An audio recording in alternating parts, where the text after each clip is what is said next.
ശ്രീമന്നാരായണീയം ദശകം 24 പ്രഹ്ലാദചരിതം ശ്ലോകം 10. ഗജാനന പത്മാർക്കം ഗജാനനമഹർനിശം അനേകദം തം ഭക്താനാം ഏകദന്തമുപാസ്മഹേ.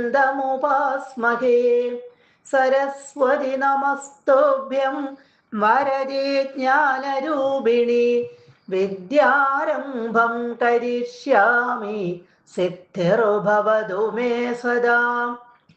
ഗുരുർബ്രഹ്മാ ഗുരുർവിഷ്ണുർഗുരുർദേവോ മഹേശ്വര ഗുരുഃ സാക്ഷാത് പരം ബ്രഹ്മ തസ്മൈ ശ്രീ ഗുരവേ നമഃ. ഓം നമോ ഭഗവതേ വാസുദേവായ. ഹരേ ക്വാസൗ സകല ജഗദാത്മാ ഹരിരിരി പ്രഭിന്ദേ സ്മസ്തംഭം ചലിതകരവാളോദിതി സുധാ. അത പശ്ചാത് വിഷ്ണു നഖി വദിതുമീശോസ്മി സഹസാ കൃപാത്മൻ വിശ്വാത്മൻ പവനപുരവാസിൻ മൃഡയമാം.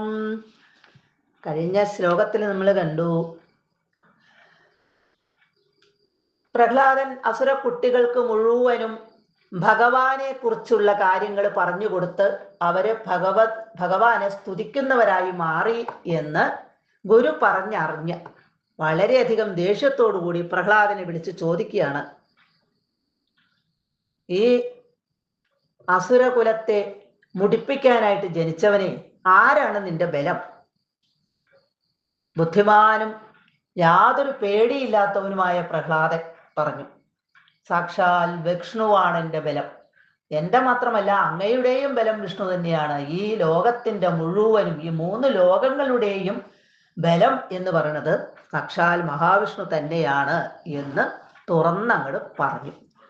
അത് കേട്ടതോടുകൂടി ഹിരണ്യകശിപുവിന് അത്യധികം കോപമുണ്ടായി. ദിതിസൂത, ദിതിയുടെ പുത്രനായ അസുരനായ ആ ഹിരണ്യകശിപു ചലിത കരവാള, കയ്യിലുള്ള ആ വാളങ്ങട് ഇളക്കിയിട്ട്,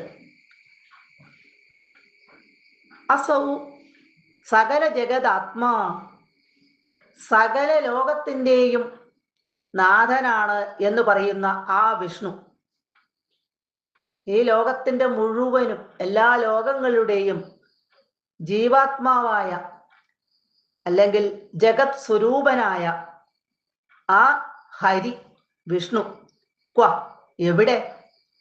അരേ അസൗ ക്വ, എടാ അവൻ എവിടെ എന്ന് ചോദിക്കുകയാണ്. ഇതി എന്ന് പറഞ്ഞ് സ്തംഭം പ്രഭിന്ദേസ്മ, പ്രഭിന്ദേസ്മ എന്ന് പറഞ്ഞാൽ ഇടിച്ചു. സ്തംഭം ആ തൂണിനെ അല്ലെങ്കിൽ ആ തൂണിലേക്ക് തൂണങ്ങോട്ട് പിളർന്നു പോകത്തക്ക രീതിയിൽ ഇടിച്ചു.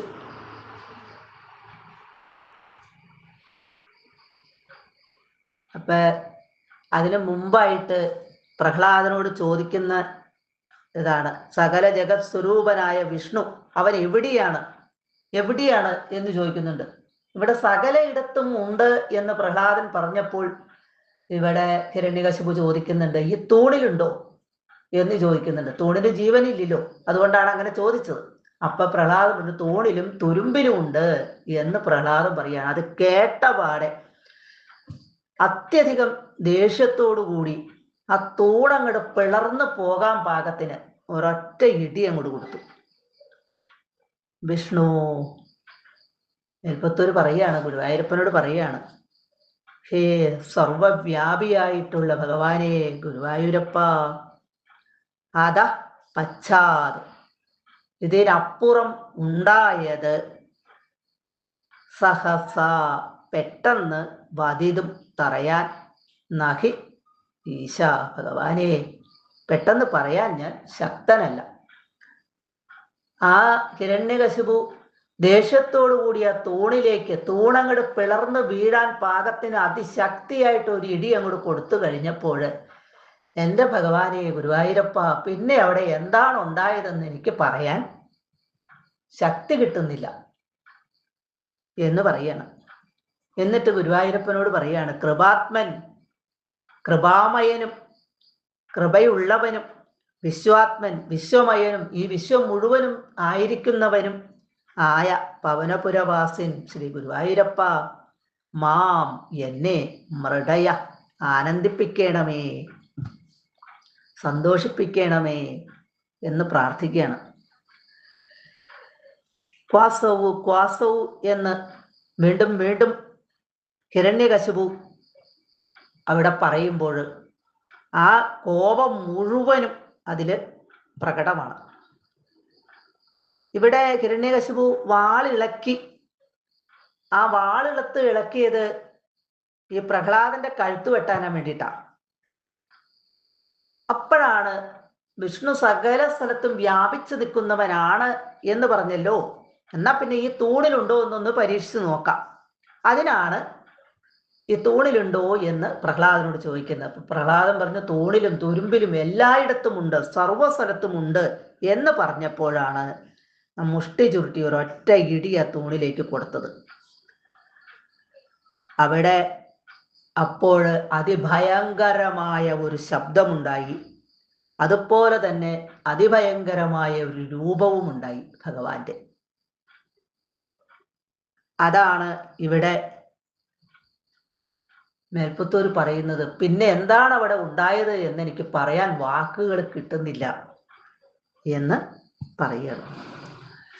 ഇനി അത് ആ ഭഗവത് സ്വരൂപം, അവിടെ പ്രത്യക്ഷപ്പെട്ട ആ രൂപം നമുക്ക് അടുത്ത ദശകത്തില് കാണാം.